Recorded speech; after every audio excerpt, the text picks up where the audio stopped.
Hello everyone, welcome back to my channel. I'm Karis and I've got 6 months left until I am leaving my 20s and heading into my 30s. So today I thought I'd give you some advice that I wish my younger self knew that would have helped me so much, especially in my early 20s. I'll also give you some tips on how to conquer these issues that you could be having, and also to even let you be aware that you're living in them, because sometimes you don't even know that you are. So let's jump straight into it. The first one being, don't wait for others to do things with you to do them. I'm gonna let you know right now that you probably won't do it if you wait for others to do it with you. This could be something as simple as like cafe you want to visit, but you don't want to go there by yourself. You're not ever getting to go to that place that you wanted to go to.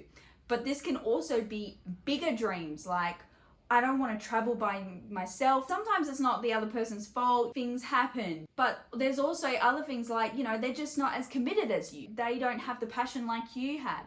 And sometimes, that's sad reality, but you just got to go with it, and you got to say, okay, well, they are not going, but I'm going to go. I'm going to go on a holiday and it's going to be by myself, or I am going to go to that cafe and I'm going to have a coffee and read a book by myself. Just do it.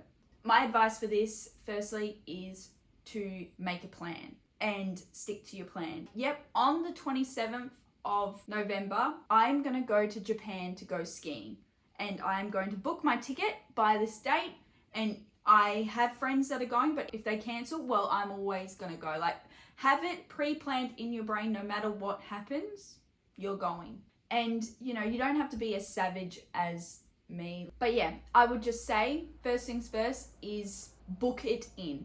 That cafe that you want to go see, on Thursday, I'm going to go to the cafe at 9 a.m. And if your friend is going to join you, they can join you. If they cancel, well, that's okay. You have got it pre-booked for you. Another advice probably going on from that is learn to do things by yourself. I don't know who's going to do this with me, but that's all right. I'll just do it by myself and enjoy your own company. It will be the time where you read that book that you have been wanting to read for ages. When you do this stuff by yourself, learn to love it. No, you're not going to be a loner for every single thing you do, but really important things that you really have such a passion and a drive for, well, you just got to do it by yourself. And my last advice for this is find a community. Your circle of friends is not the only people in this world. And, if all of them don't really care about surfing or don't like surfing, well, guess what? There is a community out there just for you that likes surfing, and you can find them. There's running clubs out there. There is book clubs out there. And this is just in Perth, and Perth is very tiny. There is surfing clubs out there. There is any type of club you've ever wanted. They have them, and you can join them. And you will find like-minded people that are into things that you are into. You want to hike? Well, guess what? There's hiking clubs. And you probably will find someone that is just as passionate about hiking a mountain like you, and they'll want to come with you. And you probably won't need to go by yourself. But, people still bail. People are still flaky. Just know, back to my second point, which is learn to do things by yourself as well. Safely, but you can do things by yourself.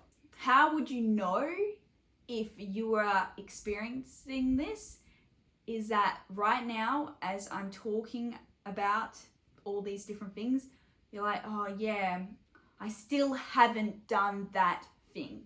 I've been wanting to do that particular thing. I still haven't done it. So if that's what you're thinking right now, then you're probably falling into this category, or you are in this category, and you need to get it sorted.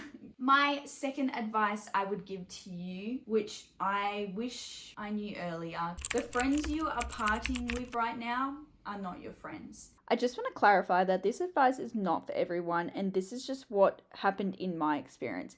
But if all you're doing with your friends is clubbing, drinking, doing drugs, then you need to check yourself. Partying that makes you feel good in the moment, but the next day None of those talks that you had, people probably going to even remember them. They're probably not even boosting anything to do with your future. You're wrecking your body, and you're probably doing silly things, saying silly things that are not you. I was told by a number of people that these friends were not good for me, but I just couldn't see it. What made me realize that I was living in that is because when I was in Japan, my friend said to me, yeah, when I was in America, I realized I was at this party and I remembered being like, wow, I only hang out with these people when we're partying. We don't hang out any other time.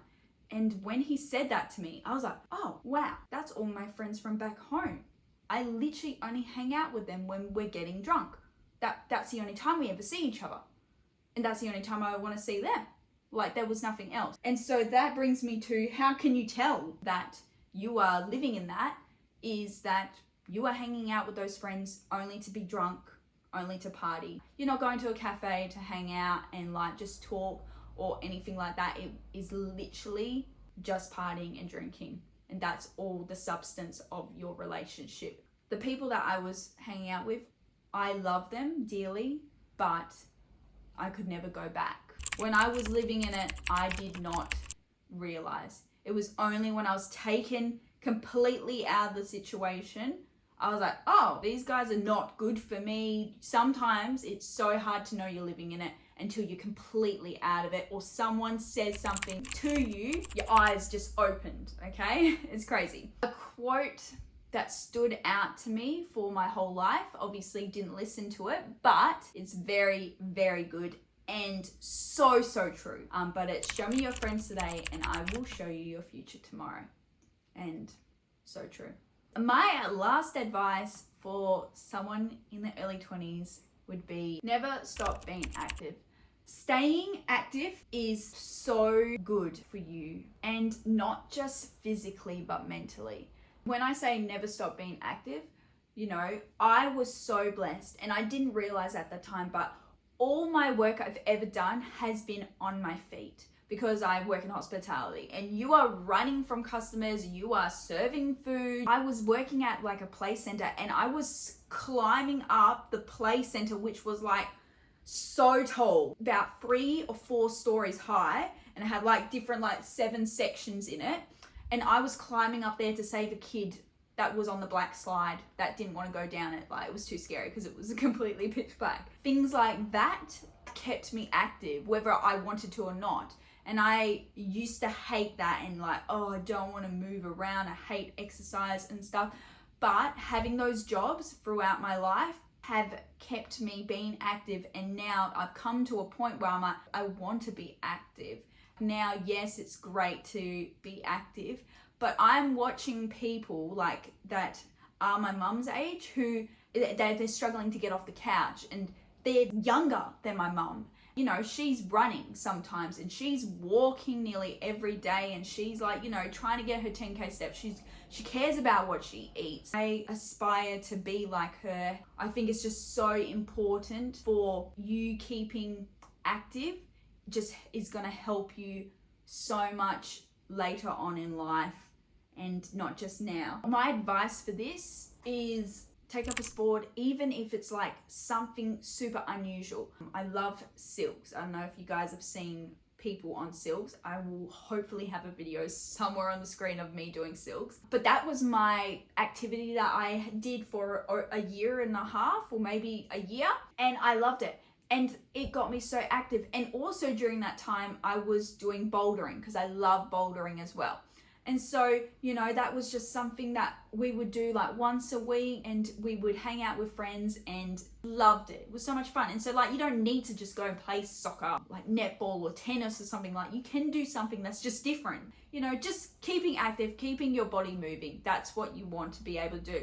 Another thing to do if you don't want to get a sport is to hit your step goal every day. It's so much easier because I work in hospitality. So I am walking those extra 10K steps at night to serve people. It's a little bit harder for someone that's, you know, got a sit down job or a job that doesn't require a lot of movement. Like, you have to then make the time. Some tips for this is scheduling a walk before or after work. You could also make it a priority to park further away from the shops. We have a lake near our house, and there is turtles that swim down at a little jetty. And I love to go there nearly every day just so I can see turtles. So find a spot like that. Find a spot that you're like, wow, this inspires me. This park is beautiful. I love walking around here. Or coffee chats. My husband, when he goes for coffee with friends, they always get a coffee and it's takeaway, and they walk. And that they walk and talk. So that's another way you can add exercise or add walking into your routine. Well guys, that is my advice for those who are about to hit their 20s, early 20s, even mid 20s. I hope this advice helps you and makes you realize some things about yourself that you didn't know. If anyone is in their late 30s and have some advice for me, for someone that is hitting the 30s, I would love to hear it. I'm needing all the advice I can get. Well guys, thank you so much for watching. I hope you found this video helpful, and I'll see you in the next video. Bye!